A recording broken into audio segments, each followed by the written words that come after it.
ফিরে এলাম বিরতির পর। ডানকুনিতে শুরু সিপিএম এর ২৭তম রাজ্য সম্মেলন। রাজনৈতিক ও সাংগঠনিক প্রতিবেদনে সংশোধন নিয়ে পরামর্শ। রবিবার দুপুরের মধ্যে প্রতিনিধিরা তাদের মতামত দিতে পারবেন নির্দিষ্ট বক্সে। নিজেদের মতামত জমা দিতে হবে সেই নির্দিষ্ট বক্সে। সামনেই আপনারা জানেন 2026-এই রয়েছে পশ্চিমবঙ্গে বিধানসভা নির্বাচন।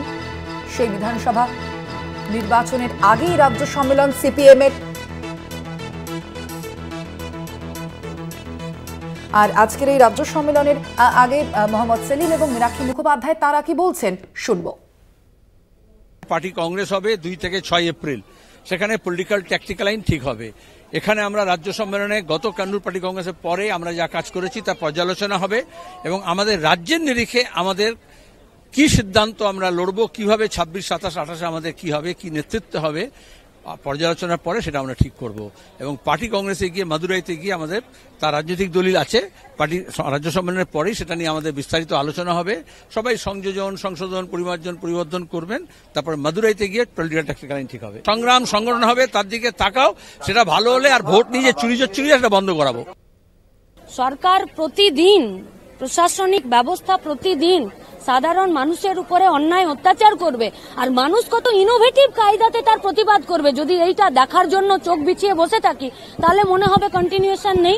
লুটের কারবারিরা, দুর্নীতিগ্রস্তরা কিছু সময়ের জন্য তারা নিজেদের মাথাচাড়া দিয়েছে, কিন্তু শেষ কথা মানুষ বলবে, আর সেই মানুষের পরিচয় হবে খেটে খাওয়া। সরকারের দায়, তুমি যখন কলকারখানা খুলতে পারছো না, তুমি যখন সারের কালোবাজারি বন্ধ করতে পারছো না, তুমি যখন অবাধে জমি বেচে দিচ্ছ, ট্রাফিকিং করছো, নেশা তার জিনিস অ্যাভেলেবেল করে দিচ্ছ, তুমি যখন স্কুল বন্ধ করে দিচ্ছ, তখন একটি সরকারের, একটি প্রশাসনের যে ট্যাক্সের পয়সার দ্বারা চলে, তার এটা মূল কাজ হলো মানুষকে বাঁচিয়ে রাখার জন্য তাকে কিছু সাহায্য করা। সেটা ইন্ডিভিজুয়ালি করবেন না সমষ্টিগত করবেন, সেটা তার মতাদর্শের বিষয়। সেক্ষেত্রে তৃণমূল, বিজেপি যা করছে সেটা ইন্ডিভিজুয়ালি করছে, সমষ্টিগতভাবে করছেন না, ফলে আমাদের কোনো উন্নতি হচ্ছে না।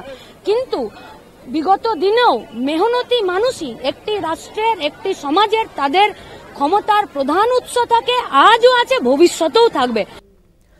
আমাদের সঙ্গে সরাসরি ডানকুনি থেকে রয়েছেন আমাদের প্রতিনিধি সত্যসুন্দর ভট্টাচার্য। সত্যসুন্দর, যে বিষয়টি আমরা জানি যে অবশ্যই সিপিএম এর এই ২৭তম রাজ্য সম্মেলন, এবং এই রাজ্য সম্মেলনে মূলত কোন কোন বিষয় উঠে আসছে 2026-এর নির্বাচনকে পাখির চোখ করে, কি জানা যাচ্ছে? দেখো, আমরা যদি দেখি তাহলে এমন একটা সময় রাজ্য সম্মেলন হচ্ছে, ঠিক তার 1 বছরের মাথায় আগামী বিধানসভা নির্বাচন, 2026-এর বিধানসভা নির্বাচন। এই পরিস্থিতিতে দাঁড়িয়ে এ রাজ্যে সিপিএম যে অবস্থায় রয়েছে, অর্থাৎ সংখ্যার হিসেবে কিন্তু তাদের বিধায়ক সংখ্যা 0। যদিও লড়াই, বিশেষত তৃণমূল এবং বিজেপি বিরোধী লড়াইতে তাদের যে বিভিন্ন ইস্যুগুলোকে নিয়ে তাদের যে রাস্তায় যে আন্দোলন, সেই আন্দোলন কর্মসূচি জারি রয়েছে। কিন্তু বিষয় হচ্ছে একেবারে শাখা স্তরে বা একেবারে এরিয়া কমিটি, যেখানে শাখা কমিটি বা এরিয়া কমিটি, সেখানে কিন্তু দেখা যাচ্ছে সাংগঠনিক দুর্বলতা রয়েছে। এবং রাজ্য সম্মেলনের যে খসড়া প্রতিবেদন, সেই খসড়া প্রতিবেদনে কিন্তু এই সাংগঠনিক দুর্বলতাকে উল্লেখ করা হয়েছে। শুধু তাই নয়, তার সঙ্গে দলের বা সংগঠনের একেবারে নিচু তলায় দেখা যাচ্ছে যে শাখা সম্পাদক হওয়ার ক্ষেত্রে কিন্তু একটা অনীহা তৈরি হচ্ছে। অর্থাৎ যে সমস্ত শাখা কমিটি বা এরিয়া কমিটিগুলো রয়েছে,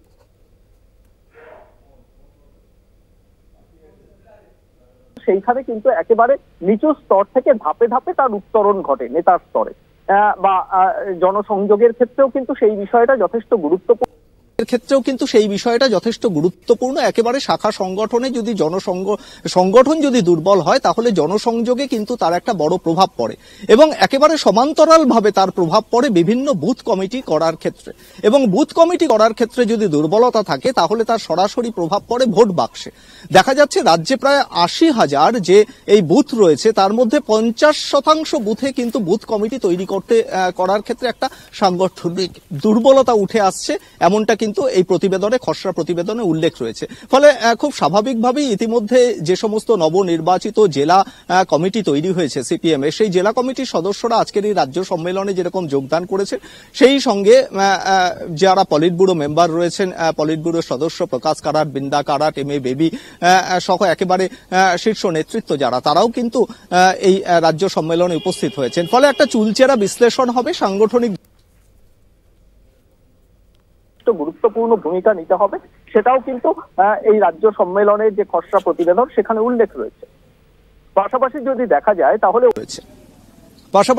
দেখা যায় তাহলে অন্য দলের প্রশ্নে, বিশেষত কংগ্রেসের প্রশ্নে একটা গুরুত্বপূর্ণ বিষয় কিন্তু বারে বারে উঠে আসছে এবং যে খসড়া প্রতিবেদন সেখানে উল্লেখ করা হয়েছে যে রাজ্যে বিভিন্ন জেলাতে কংগ্রেসের কিন্তু একটা অস্তিত্ব রয়েছে এবং সেক্ষেত্রে তৃণমূল এবং বিজেপি বিরোধী লড়াইতে কংগ্রেসকে অনেক সময় দেখা যাচ্ছে কংগ্রেসের সঙ্গে আসন সমঝোতা হচ্ছে, আবার অনেক ক্ষেত্রে কিন্তু এটা বাধাপ্রাপ্ত হয়েছে।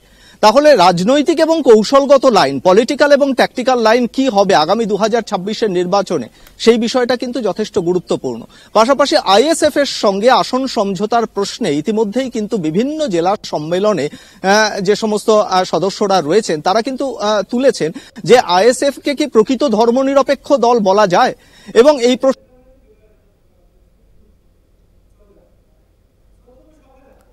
সত্যসুন্দর, তুমি সঙ্গে থাকো আপাতত আমাদের।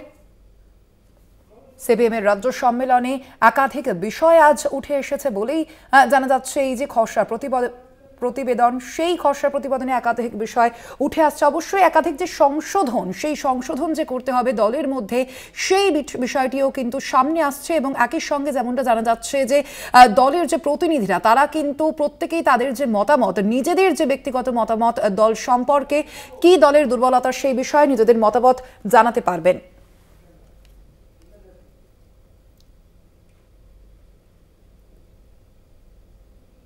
সিপিএম এর রাজ্য সম্মেলনে খসড়া প্রতিবেদনে কংগ্রেস নিয়ে মূল্যায়ন। কংগ্রেস দুর্বল হলেও সব জেলাতেই অল্প বিস্তর অস্তিত্ব রয়েছে।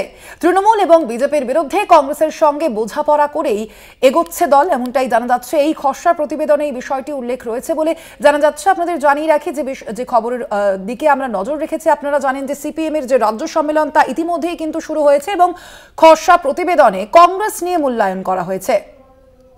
আমরা এই বিষয়ে কথা বলবো। আমাদের সঙ্গে সরাসরি রয়েছেন, আপনারা জানেন, আমাদের প্রতিনিধি সত্যসুন্দর ভট্টাচার্য। সত্যসুন্দর, এই বিষয়ে মূলত এই খসড়া প্রতিবেদনে কংগ্রেসের সম্পর্কে ঠিক কি কি বিষয় বলা হয়েছে জানবো।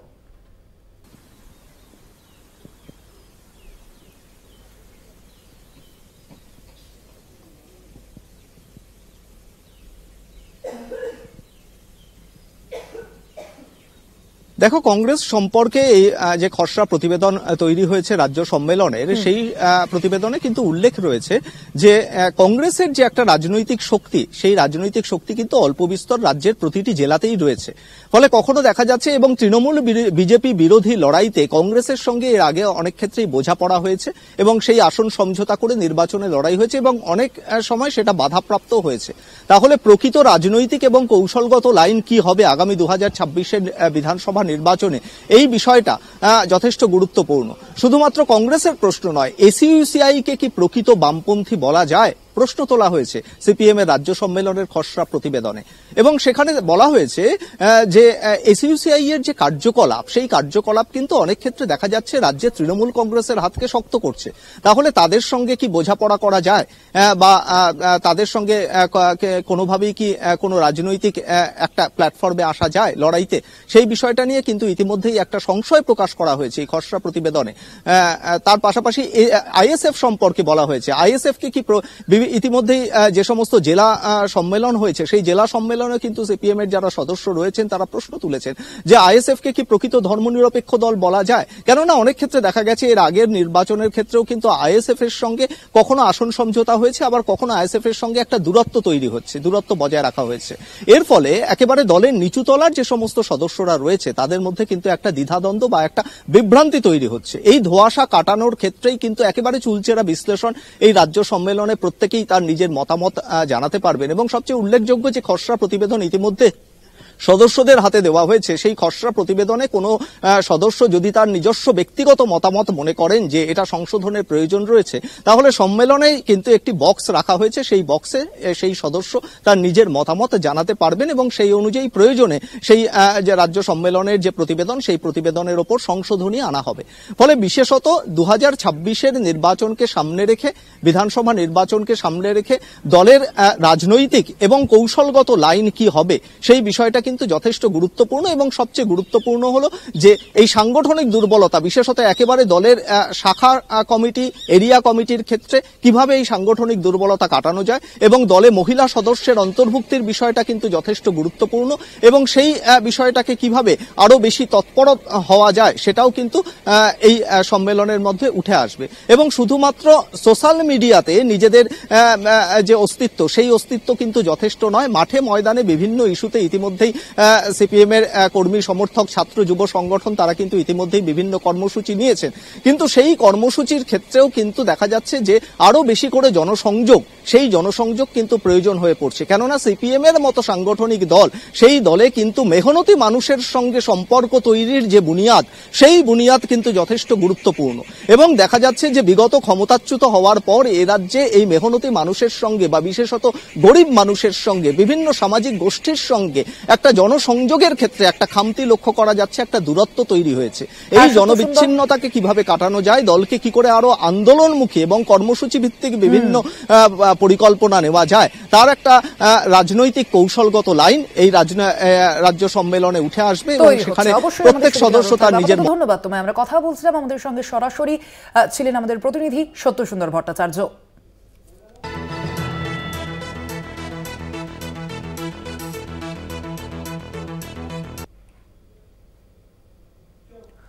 পার্টিতে সবাই নেতা হতে চাইছে, শাখা স্তরে কাজের মানসিকতা নেই। সিপিএম এর রাজ্য সম্মেলনে খসড়া রিপোর্টে উল্লেখ, দলের মধ্যেই উপদলীয় প্রভাব বন্ধ করা যায়নি। ভোটারদের মধ্যে তৃণমূল এবং বিজেপি মেরুকরণ হওয়ায় সমর্থন হারাচ্ছে দল। শরিক দলের সঙ্গে আসন বিন্যাস পরিবর্তনের পর্যালোচনা প্রয়োজন, এমনটাই বলা হয়েছিল এই খসড়া রিপোর্টে। আপনারা জানেন আজ থেকে শুরু হয়েছে সিপিএম এর এই রাজ্য সম্মেলন। ডানকুনিতে সেই রাজ্য সম্মেলন শুরু হলো এবং সেখানেই এই বিষয়টি উঠে আসছে বলে জানা যাচ্ছে। এই বিষয়ে আমরা কথা বলবো। আমাদের সঙ্গে নিউজরুম থেকে সরাসরি রয়েছেন আমাদের বিশেষ প্রতিনিধি অঞ্জন রায়। অঞ্জনরা, যে বিষয়টা আমরা দেখতে পাচ্ছি যে একাধিক বিষয় মূলত এই সিপিএম এর যে খসড়া রিপোর্ট সেখানেই উঠে আসছে, সেক্ষেত্রে কি মনে হচ্ছে এই মুহূর্তে এই রাজ্যে সিপিএম এর যে অবস্থা রয়েছে তার কি কোথাও গিয়ে উন্নতি সম্ভব হবে এই রাজ্য সম্মেলনের মাধ্যমে? দেখো, এইভাবে উন্নতির সম্ভাবনা হবে কিনা সেটা বলা উচিত, বলা এইভাবে যায় না, কিন্তু এটা বলা যায় যে রাজনৈতিক একটা দলের এই সম্মেলন, রাজ্য সম্মেলন নিঃসন্দেহে তার একটা দিক নির্দেশ করবে। আগামী 26-এর আগে এই সম্মেলন করে সিপিএমের সর্বস্তরে এই সম্মেলন হচ্ছে, গোটা দেশে হচ্ছে এবং পশ্চিমবঙ্গ হচ্ছে। কিন্তু যে বিষয়গুলোকে খুব সামনে নিয়ে এসছে এই রাজনৈতিক খসড়া রিপোর্টে, যার ভিত্তিতেই 5 দিন ধরে আলোচনা হবে, একটা বলেছে যে দল সময়োপযোগী নয়, অর্থাৎ দলের যে ধরনের আচরণ এই সময় মানুষের কাছে দরকার তার উপযুক্ত দল এখন হতে পারছে না। দ্বিতীয় পার্ট বলেছে যে শরিক দলগুলো, যেখানে দেখা যাচ্ছে যে কার্যত তাদের অস্তিত্ব নেই, শুধু একটা কাঠামো আছে, কয়েকজন লোক আছে, ফলে সেই সব জায়গায় শরিক দলের প্রার্থী না করে সিপিএমের প্রার্থী করা উচিত। কারণ দেখা যাচ্ছে যে কাজের ক্ষেত্রে শরিক দলের কেউ থাকে না, সবটাই করতে হয় সিপিএম কর্মীদের। তেমনি পরিষ্কারভাবে উল্লেখ করা হয়েছে রিপোর্টে যে মেরুকরণ রাজনীতি, অর্থাৎ বিজেপি তৃণমূলের মধ্যে মেরুকরণ রাজনীতি জন্যই ভোটের ফলাফলে প্রভাব পড়ছে এবং সিপিএম পৌঁছতে পারছে না।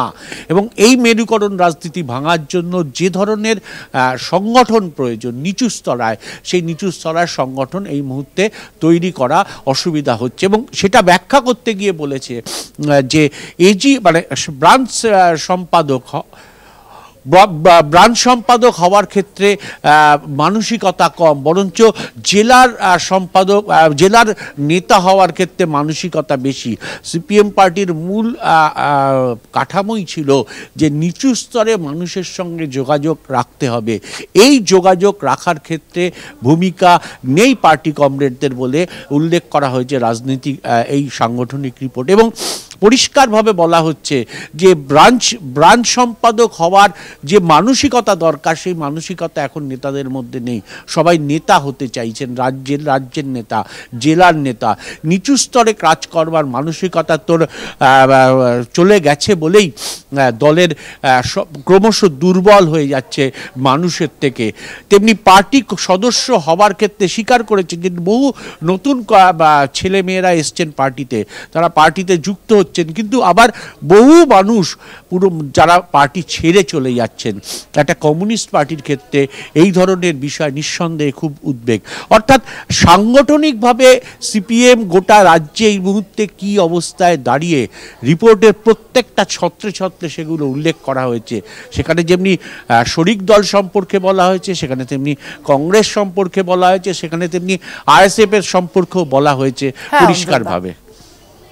একেবারে আপনাকে আপাতত ধন্যবাদ অঞ্জন দা। আমাদের সঙ্গে সরাসরি নিউজরুম থেকে ছিলেন বিশেষ প্রতিনিধি অঞ্জন রায়।